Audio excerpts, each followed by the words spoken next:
their own strategic and economic interests. For too long, we in the West have believed that the righteousness of our values would be enough for us to prevail. It is quite clear that that is not the case. The countries that succeed with this union will be those that understand the nature of that. The countries that are prepared to invest in the capabilities required to protect their interests. So Britain must now ask itself some honest questions. What exactly do we want to do? What leverage do we have over our enemies? And why would other countries want us on their side? 100 years ago, the answers were obvious. Britain had the world's largest navy, world-leading industry, and significant influence that spanned the world. We still have many strengths. We have some of the bravest and most highly skilled armed forces in the world.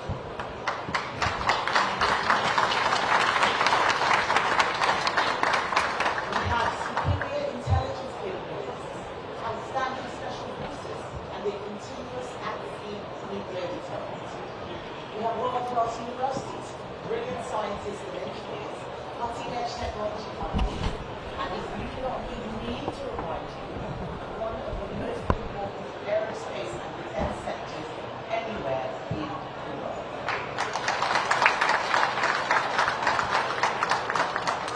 But despite these strengths, Britain has allowed our capabilities to atrophy and drifted into a role of commentator on world events. We should not be onlookers. We can now be in no doubt that our enemies are not deterred by our words. They will only be deterred by ships in the water, jets in the air, munitions in stock, state-of-the-art technologies, and allies who know that Britain will answer their call. Every serious person in this country knows that Britain must now undertake the biggest peacetime program of rearmament in our nation's history.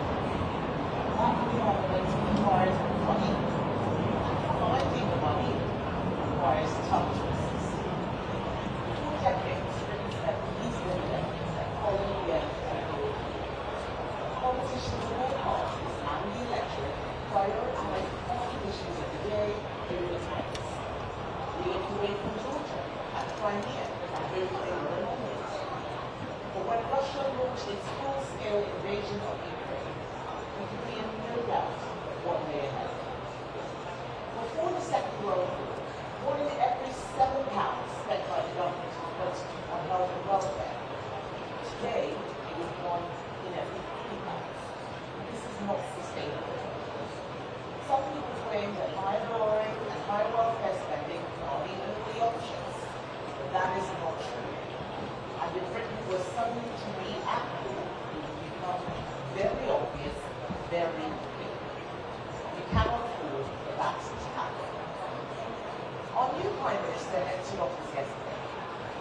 He inherited a defence investment plan which is badly underfunded and over which the former Defence Secretary John Healey resigned. John Healey is now the Chancellor, and I hope he will find the funding for defence spending to reach 3% by the end of his parliament.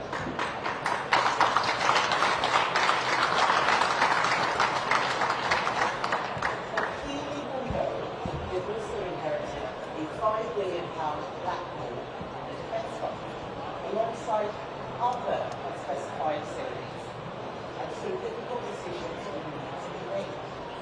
Since the 2024 general election, borrowing, inflation, and unemployment are all up. The tax burden is at a record high, and we are borrowing so much that the interest alone on our debt is more than we spend on defence, much more. That's why we should not be talking about more borrowing. And I'm afraid that includes more bonds, which are just a fancy way of saying more borrowing.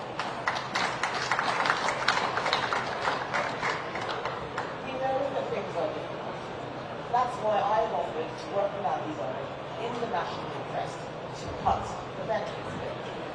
Unfunded spending giveaways or tax cuts without a plan to pay for them will never be the answer to Britain's problems. I have already set out some of the tough choices the future Conservative government will make. We will save billions of pounds from the benefits bill and spend that money on defence. Savings we have already identified will fund the largest net increase in British troops under any Prime Minister since the Second World War. But as you will all know, we are not going to keep this country safe with governments on it alone.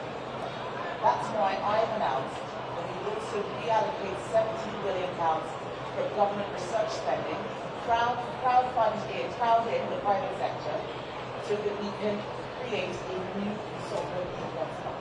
Let's stop spending that money on failed net zero projects and put it into our defence. And that fund will invest in British defence startups, protect our supply chains, and deliver drone technology across the Army, Royal Navy, and Royal Air Force, ensuring that our armed forces are ready for the warfare of our age. That is not yet 3% of GDP, but it is a significant down payment, and we will continue to find the savings that we need to get there. We must recognise too that rebuilding Britain's military strength will not be achieved just by spending. We will also need a serious plan for industry, technology, procurement, and energy. That means doing 5 things. The first is building capacity with new equipment, key capabilities, and cutting-edge technology. What does that mean? As all of you here well know, modern warfare is entering an era of mass, cheap, and increasingly autonomous weapons. In Ukraine, drones are becoming obsolete after only 6 weeks in the field. Buying equipment that takes 10 years to build but can be destroyed by a cheap piece of fiberglass is not a good use of our money. We must prepare ourselves for an era of rapid innovation in warfare.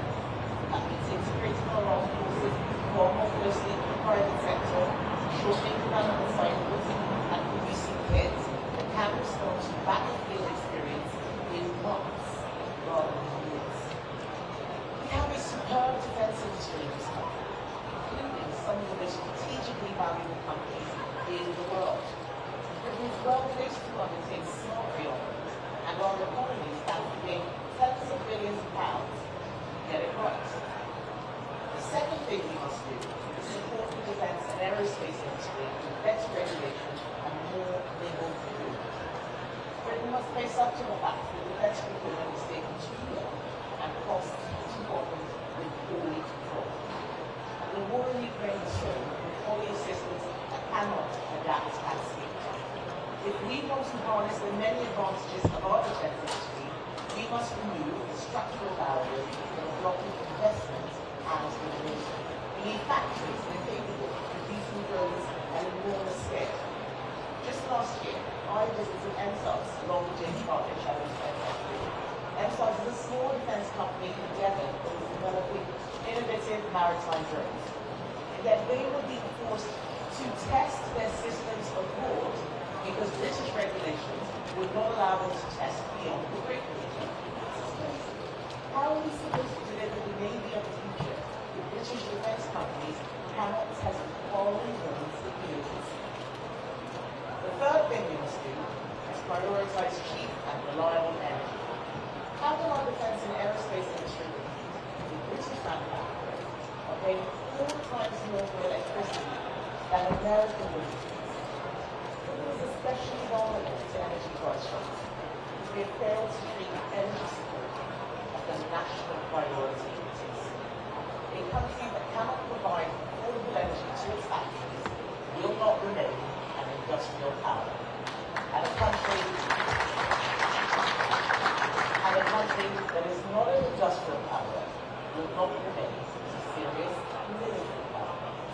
If we want to manufacture more aircrafts, missiles, drones, and advanced systems in Britain region must become a competitive place to manufacture. That means cutting the green levy to drive up costs, drilling our own oil and gas in the North Sea, and putting industrial competitiveness at the heart of economic policy. The fourth thing we must do is end the warfare and political hostility that weaken our armed forces and defence fleet. Of course, our soldiers will fight within the war, of course, but the reality of war is a split-second decision determine life and death. Pursuing recent servicemen and women wars decades later damages morale, and it makes it harder to and retain very security defense. We must also stop treating defense companies as morally suspect simply because they produce the equipment required to keep us safe. The people in this work, you do not just build aircraft or weapon systems. You build deterrence. You build alliances. You create high-value jobs, exports and technologies that strengthen our economy and our country, as well as providing our servicemen and women with the best possible chance of coming home safe. We recognise that. A serious country should recognise that contribution. I want you to know that the Conservative Party does recognise that contribution. And the fifth and final thing we must do is develop the political will to stand up for ourselves. Look at Poland. It has orders in place for up to 1,500 tanks by 2030. Britain has fewer than half of that number in operation. But the Finland, which can mobilise 280,000 fully trained and equipped troops in a matter of days. Both countries understand that readiness goes beyond time. It requires a society, a government, and a industrial base organised around the need to defend the nation. We have a new defence secretary. We must now show us that he understands the scale of the challenge, that he will get to grips with the extensive detail of his new brief, and that he has the political will to deliver defence readiness we need. We will need him to act from that. Some of you will know that I did not begin my working life in politics. I trained as an engineer. Engineering teaches me that something either works or it does not. It is either built or it is not. There is no hiding behind clever cradles when a bridge collapses or the system fails. And too often in politics, we do the opposite. We treat words as a substitute for action.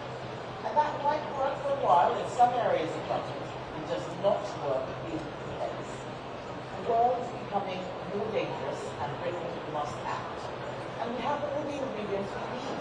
We have the expertise, we have the companies, we have the universities, the innovators, and the investors. You are playing your part to keep this country safe. It is time for government to follow suit. That is what a Conservative government under my leadership will deliver, and that is the standard that I am going to hold as new Prime Minister. Thank you very much.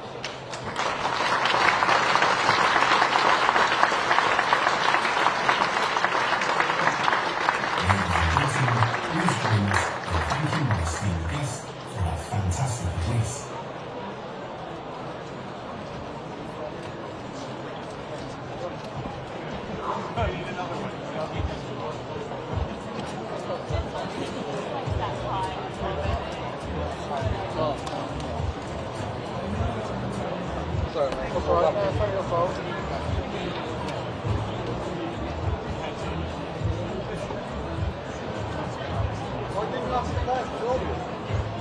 Why didn't you ask that?